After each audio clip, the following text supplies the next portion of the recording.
Buenos días, estimados estudiantes, ¿cómo me escuchan?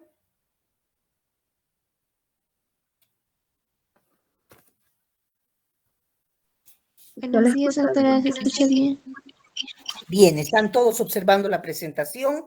Hoy vamos a comenzar con una gran familia de bacterias conocida como enterobacterias. Esta es una gran familia de bacterias de bacilos gram negativos, porque la mayor parte de las infecciones urinarias, estomacales, y muchas de diferentes índoles, inclusive pulmonares, son ocasionadas por miembros de esta familia. Entonces, estas enterobacterias corresponden a la segunda edición del libro de Bergey, en 41 géneros y cientos de especies, de las cuales no vamos a estudiar los 41 géneros, porque no acabaríamos nunca, pero sí vamos a estudiar 15 géneros por lo menos, de los cuales existen algunos que son más conocidos. ¿Cómo se clasifican las enterobacterias? Se clasifican por criterios bioquímicos y antigénicos. Entonces, si alguno de ustedes tiene interés en consultar inclusive la ubicación de estos microorganismos, puede consultar el manual de Bergey, del cual les he hablado cuando hemos hablado de taxonomía y clasificación de los microorganismos. La clasificación de los microorganismos, en este caso de las enterobacterias, se realiza en base a criterios bioquímicos y antigénicos. Vamos a aprender en este tema a reutilizar las tablas de clasificación bioquímica para los microorganismos, de clasificación y de diferenciación entre un género y otro. Actualmente existen también criterios genéticos como la hibridación, el ADN, el manejo del ADN, la secuenciación del ADN y el RNA también para estas bacterias. Vamos a ver cuáles son esos 15 géneros interesantes. En primer lugar, vamos a hablar del género Escherichia y de su especie coli, por supuesto. Vamos a hablar del género Shigella, Edwardiella, Salmonella, Citrobacter, Klebsiella, el género Enterobacter, el género Hafnia, el género Serratia, el género Proteus, el género Providencia, el género Morganella, el género Yersinia, Ervinia y Pectinobacterium. Entonces, estos serían más o menos los géneros que hoy en día están abundando en los laboratorios como responsables de muchas infecciones intrahospitalares y extrahospitalares o de la comunidad.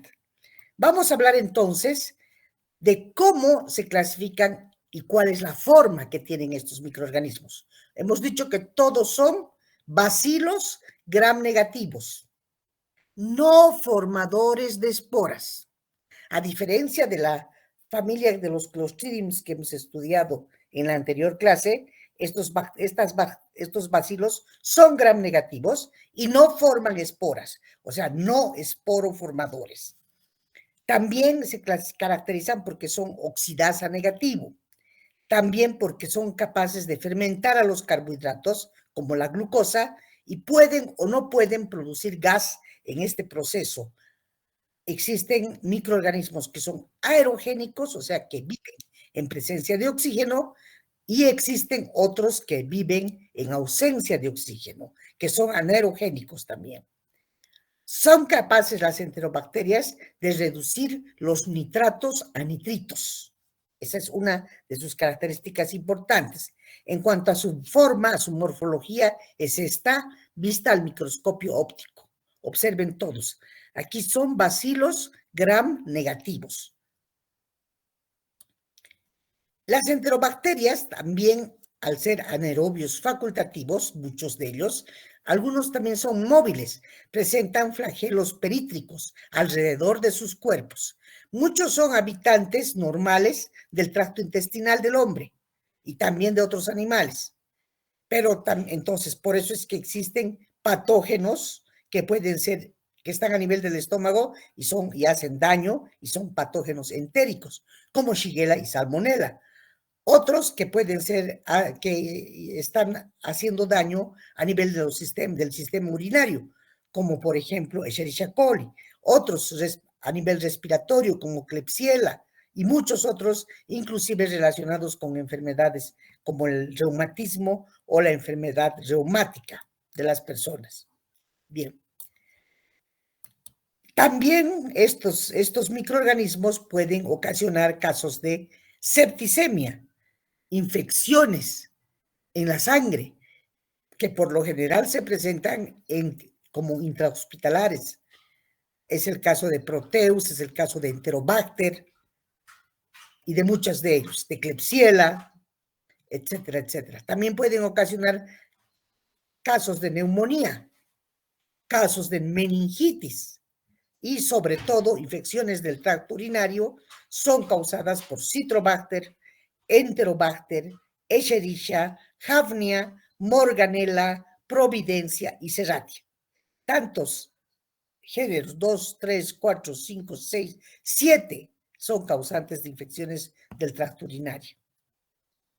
Y todavía nos falta uno más, Klebsiella, que no está acá. Bien, hablemos de las enterobacterias entonces, que son productoras de enfermedades gastrointestinales. Primero vamos a hablar del género Escherichia coli, luego de la Salmonella, de la Shigella y de la Yersinia enterocolítica. Vamos a ver algunas que se asocian al reumatismo o al síndrome de Reiter, inclusive a enfermedades autoinmunes. Aquí tenemos antígenos, a los antígenos de histocompatibilidad, sobre todo en las personas que tienen antígenos de histocompatibilidad B27 y algunas enterobacterias como Salmonella, Shigella, Yersinia y otras que no son enterobacterias como Campylobacter y Clamidia se encuentran asociadas a síndromes también, como el síndrome de Reiter. Así podemos ver que en las características generales de estos microorganismos llamados enterobacterias, hay otras que se adquieren en la comunidad, o sea, que adquirimos en nuestras casas, y además se adquieren por las personas sanas.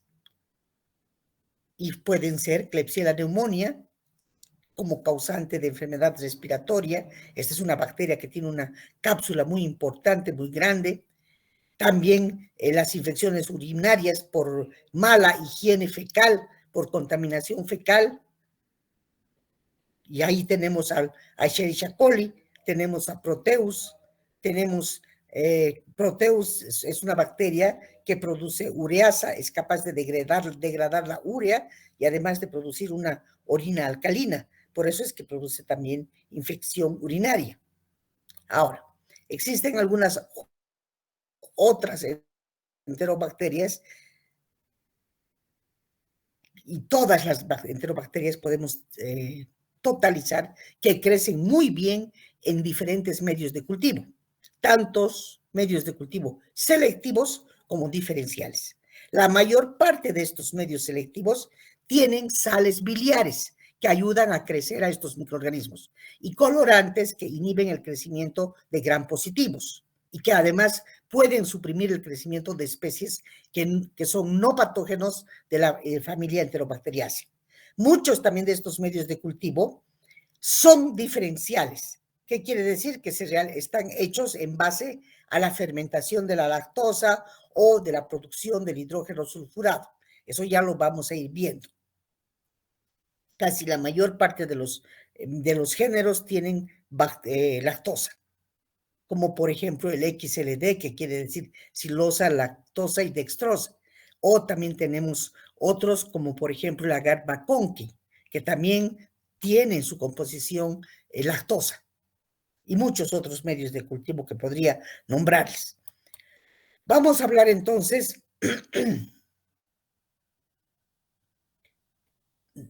de que estos medios de cultivo también inducen a las bacterias o muestran o revelan que estas enterobacterias son productoras de gas que puede ser el hidrógeno sulfurado o el dióxido de carbono.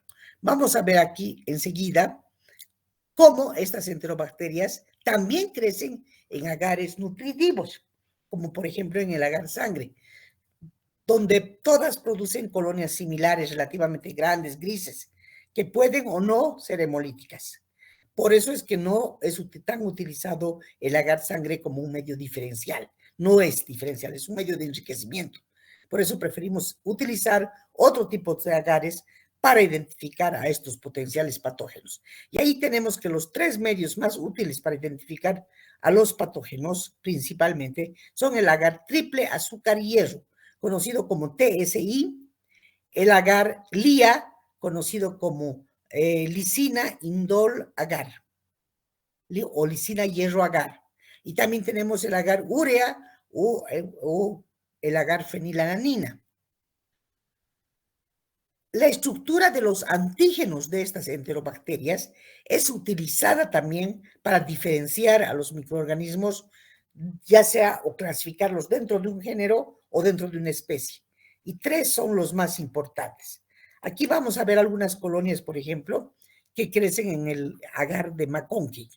Este es el agar McConkey y aquí tenemos las colonias. Como les digo, puede diferenciar algunas blancas, son lactosa negativas, y las rosadas, estas, que son rosadas, son las lactosa positivas. Entonces, el agar McConkey diferencia a los enteropatógenos en lactosa negativos, de los que no son enteropatógenos como lactosas positivos.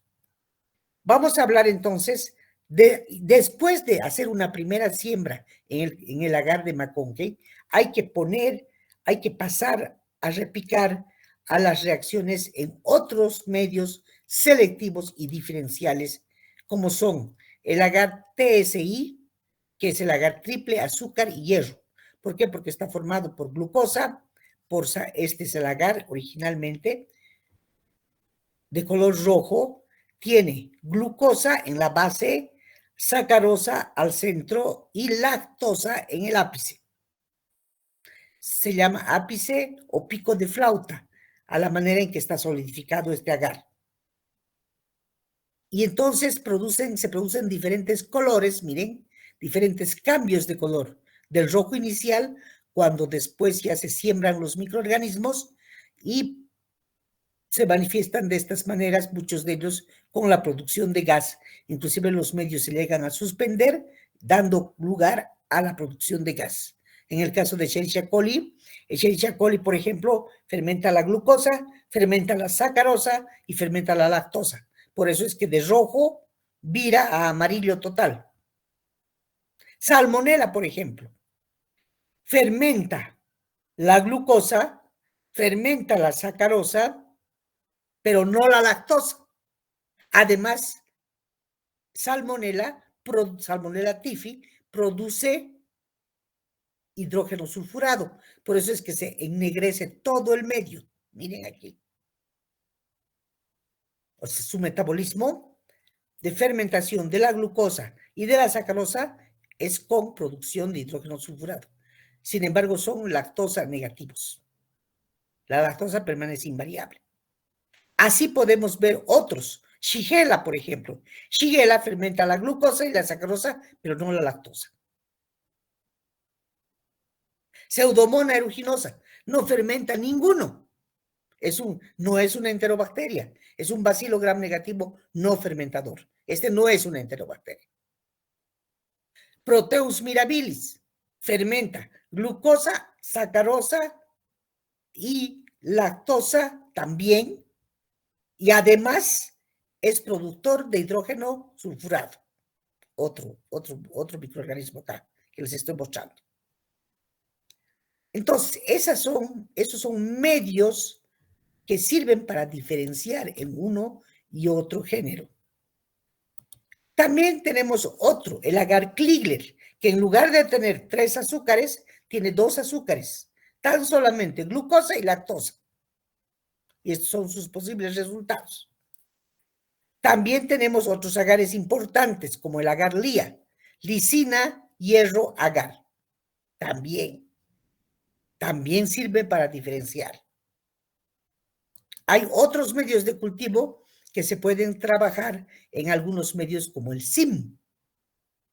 ¿Qué será el SIM? Es un agar SIM que sirve para realizar la prueba de motilidad, para ver si las bacterias se mueven o no se mueven, que produce indol sirve para leer el indol y el sulfuro de hidrógeno.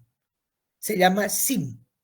Y la prueba del indol la vamos a realizar con un reactivo que se conoce como reactivo de Kovac. Reactivo de Kovac. Y vamos a ver la formación de un anillo rojo cuando está el indol presente en algunas heterobacterias. Y blanco cuando el indol no está presente.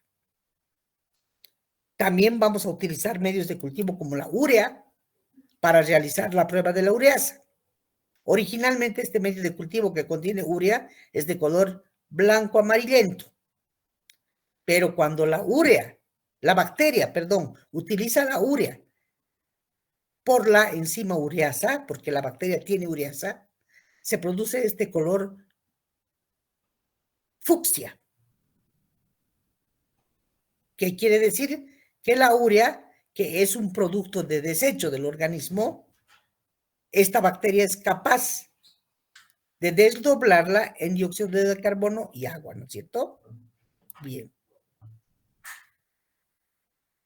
Entonces, así son las series bioquímicas. Hay otro medio de cultivo, el citrato, conocido como citrato de Simmons. El citrato de Simmons es uno de los pocos medios que utiliza como a los carbonos.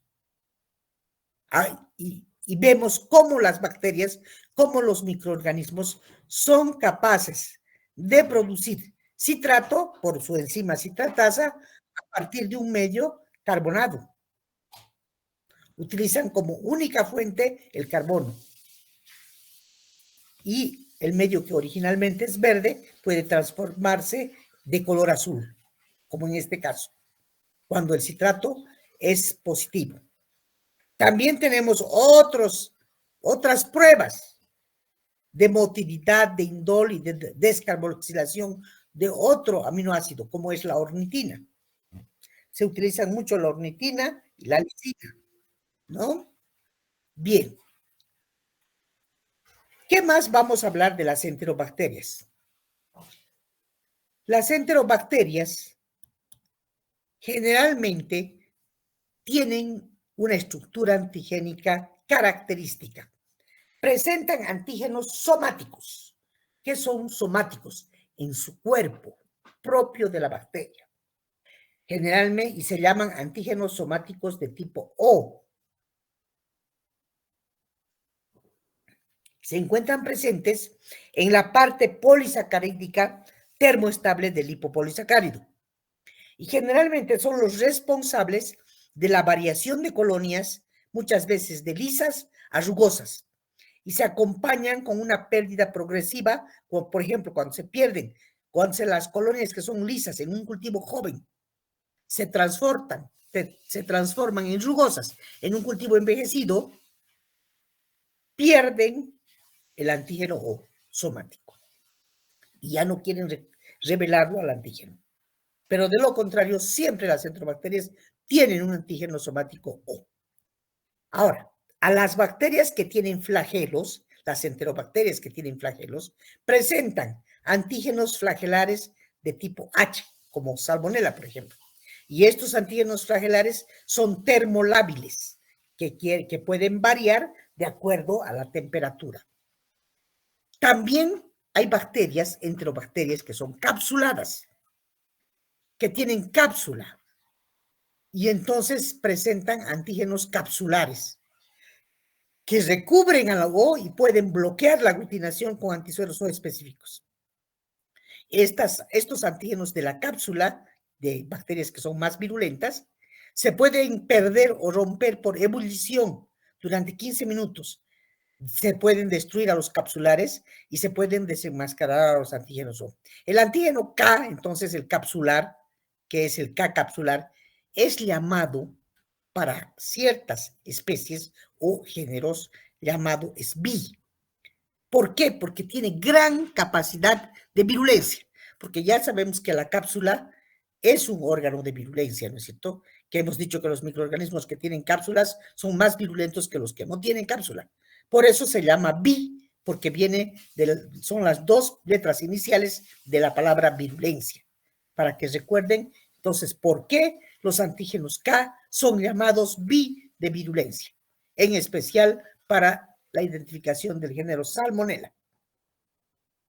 ¿Qué más vamos a ver de estas enterobacterias? Ahora vamos a estudiar su estructura antigénica. Aquí vamos a verla, miren. Aquí tenemos una enterobacteria. Esta enterobacteria puede ser Salmonella. ¿Por qué? Porque primero presenta cápsula y está el antígeno B en la cápsula. Miren, antígeno B. Presenta un cuerpo bacteriano y está el antígeno O somático en el cuerpo. Y está el antígeno H flagelar en los flagelos. Y tiene además esta bacteria flagelos perítricos alrededor de todo el cuerpo, de todo el soma bacteriano. Es la estructura típica de Salmonella. Bien, ¿cómo puedo yo revelar esta estructura antigénica? Después de haber identificado, de haber mostrado con una tabla, de haber visto cómo, si es toda su identificación bioquímica, se ha degradado la glucosa, la lactosa, la sacarosa, se ha producido gas, todas esas pruebas tengo que haberlas hecho primero para después pasar a la estructura antigénica. Para la estructura antigénica vamos a llevar a cabo las pruebas o reacciones de aglutinación. Antígeno, anticuerpo. Antígeno más anticuerpo. Y voy a profundizar el tema de las reacciones antígeno-anticuerpo.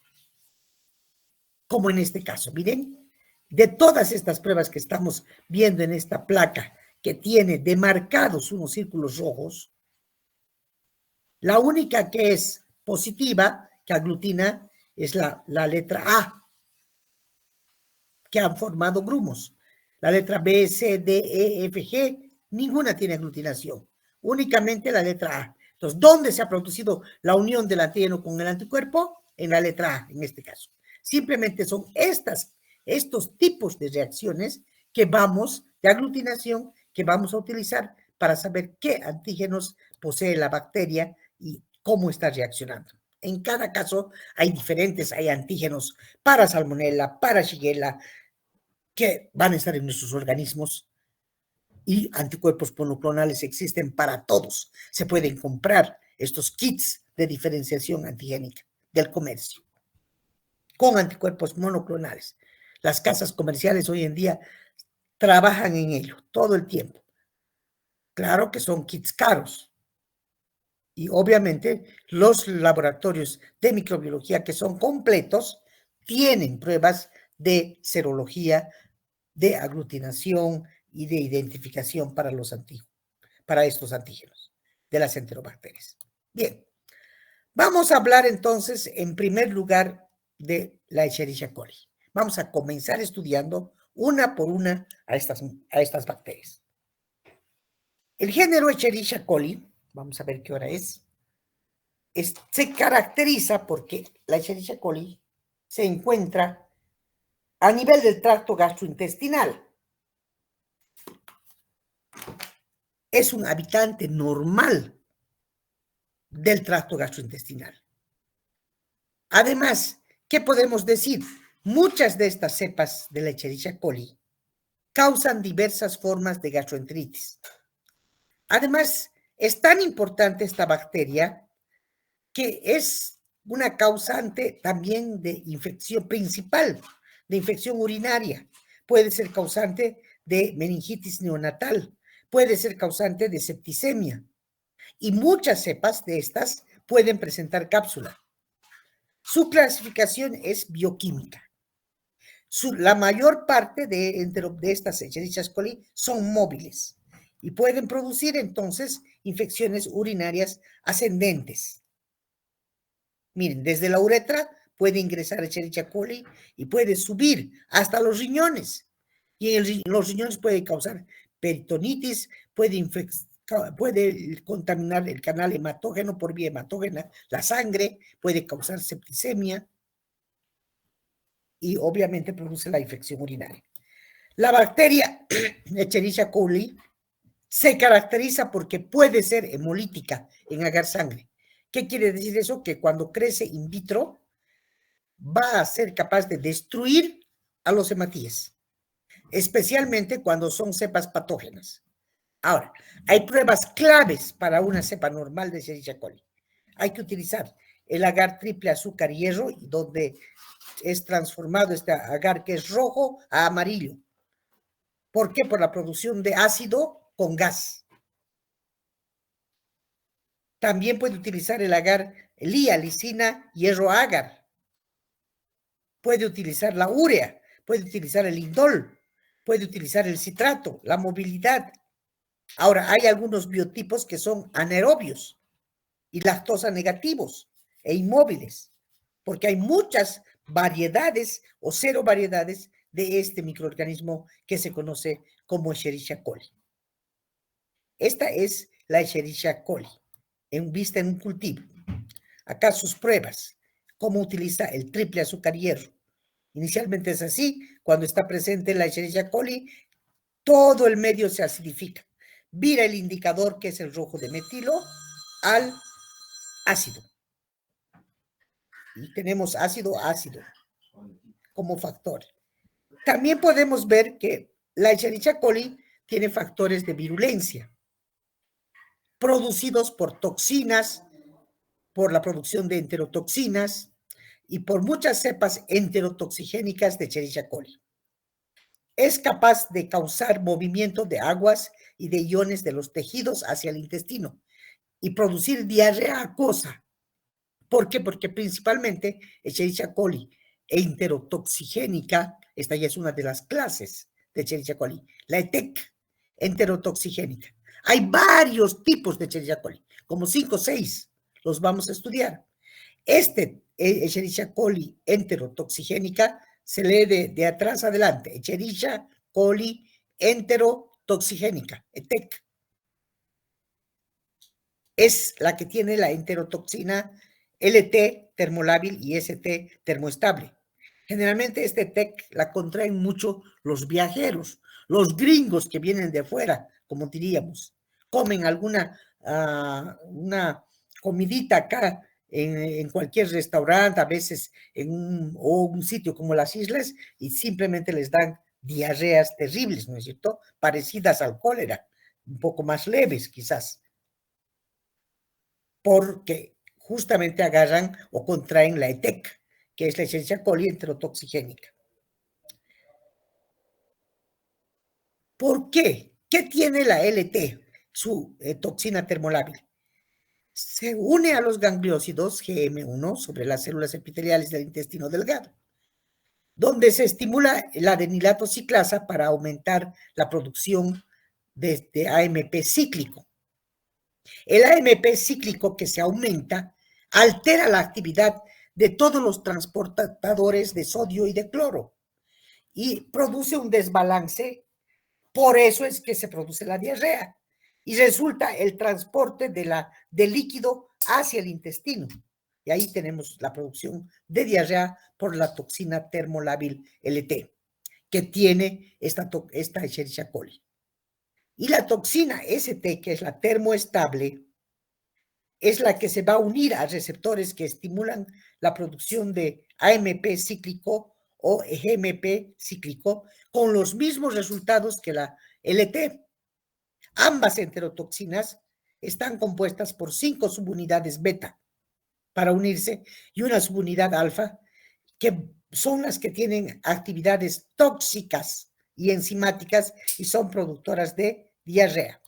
Entonces, esta toxina LT, es parecida a la colerigénica, porque es capaz de activar la adenilciclasa, la enzima que produce el AMP cíclico, y entonces se secreta mayor cantidad de agua, de iones, de electrolitos, etcétera, etcétera, se produce una gran diarrea. Por eso es que cuando hay diarreas, tenemos que reponer ese desbalance de electrolitos que se ha producido en el cuerpo y tenemos que consumir no solamente los sueros, sino tenemos que consumir las sales de rehidratación, que lo que más tienen son estos iones, sodio, potasio, etcétera.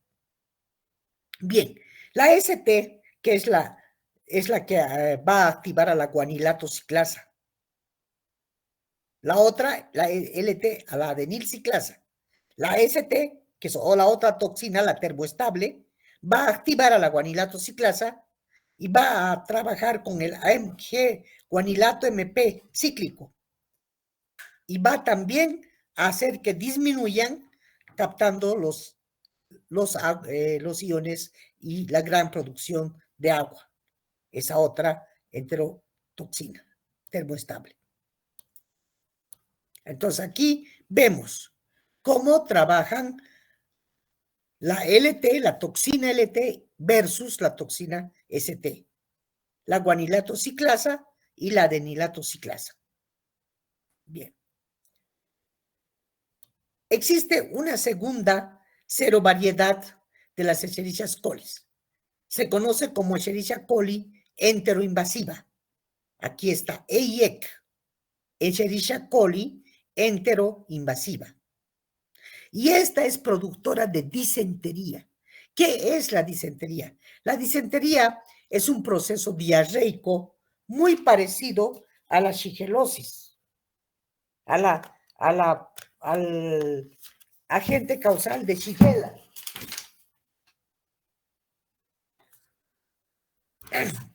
Esta Escherichia coli, que es la enteroinvasiva, como la llamamos, EIEC, es muy parecida entonces a la toxina, por eso produce disentería. Tiene una toxina parecida de la Shigella.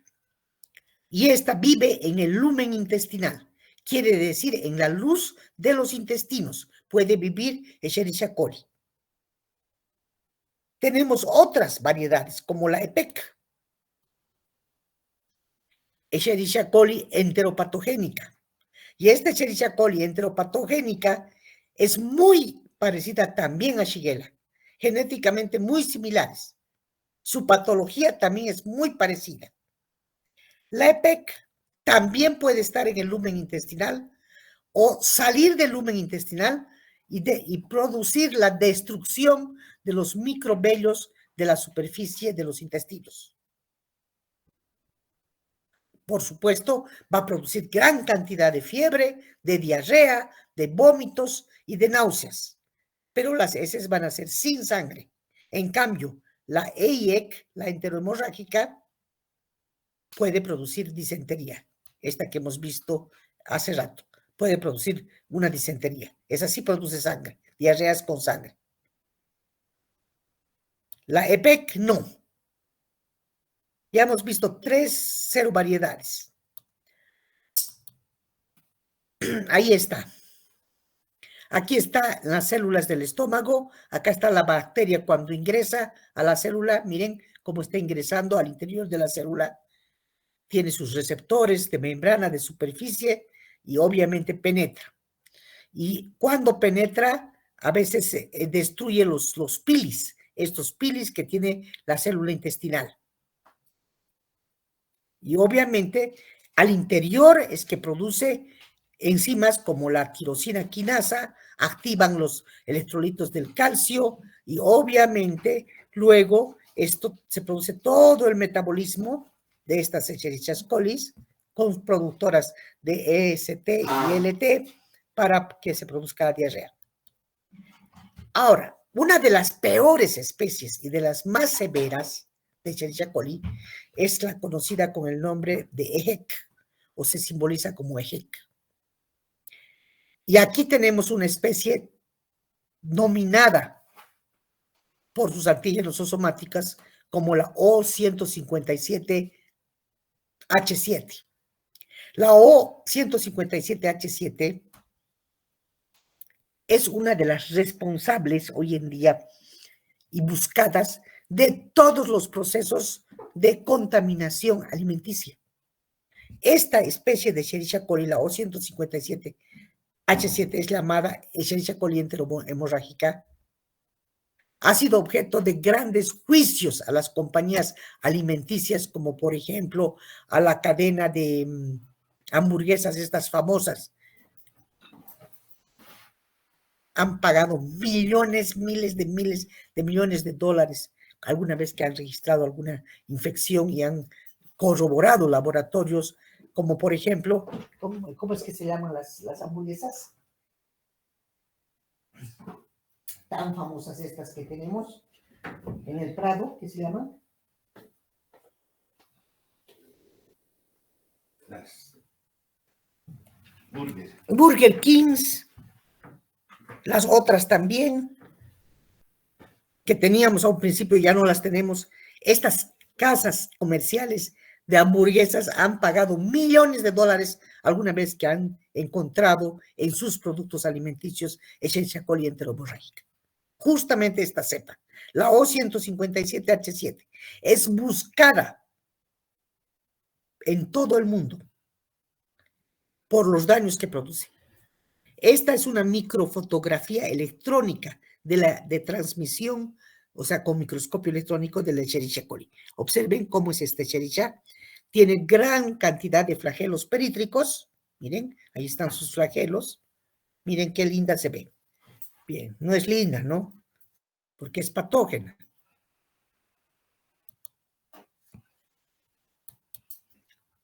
Entonces, esta es importante por esto, porque se la encuentra en la transmisión de alimentos contaminados como la carne, los vegetales, es hemorrágica, produce diarrea sanguinolenta y copiosa, hay pocos leucocitos cuando está presente, es afebril, no produce fiebre, pero sí produce un síndrome hemolítico urémico, daña a los riñones, produce anemia hemolítica, produce trombocitopenia, o sea, disminución de las plaquetas.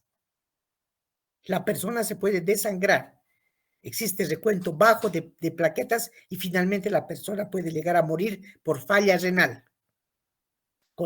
Cuando aparece esta por Escherichia coli EHEC, conocida como enterohemorrágica. ¿Por qué es tan peligrosa? Porque tiene la toxina Vero, que es una toxina muy similar a la que tiene otro enteropatógeno como Shigella. Por eso se dice que es Shiga-like, parecida o tiene avidez por la toxina de Shiga. Y también produce hemolicinas. Por eso es que esta es una cepa tan buscada. Tenemos otra clase de Escherichia coli, como es la EAEC. Esta toxina es parecida la que tiene la Escherichia coli enteroagregativa, porque se llama así, enteroagregativa, EAEC, Escherichia coli enteroagregativa, tiene una toxina parecida a la termoestable y se llama enteroagregativa toxina, ST-like, parecida. Causa también diarrea acuosa, posee hemolicinas que pueden ser de dos tipos, que se pueden unir a las células de los intestinos, es secretada, puede lisar hematíes, leucocitos, ayuda a inhibir la fagocitosis cuando está unida a la célula. Es una endotoxina. Entonces, la Escherichia coli se adhiere muchísimo por las fimbrias y por otros factores que no son las fimbrias involucradas en la adhesión. Hay por lo menos 21 diferentes tipos de adhesiones, de formas en cómo estas Escherichia coli se adhieren. Los anticuerpos producidos contra ellos los protegen de la colonización. Y como factores de virulencia de las Escherichia coli podemos nombrar la cápsula, podemos nombrar la capacidad de capturar el hierro que tienen como enteroquelinas que poseen, las proteínas externas de su membrana involucradas en ayudar al organismo a invadir. Son invasoras. Aquí tenemos las fimbrias de la Escherichia 1, de la Escherichia coli, que pueden ser de tipo 1 para adherirse a la manosa o de tipo 2 que pueden añadirse a la galactosa o a glucolípidos o a glucoproteínas. Entonces, los tipos que hemos visto de Escherichia coli son enterotoxigénica, enteropatogénica, enteroinvasora, enterohemorrágica y enteroagregativa. 5 tipos de Escherichia coli. Bien.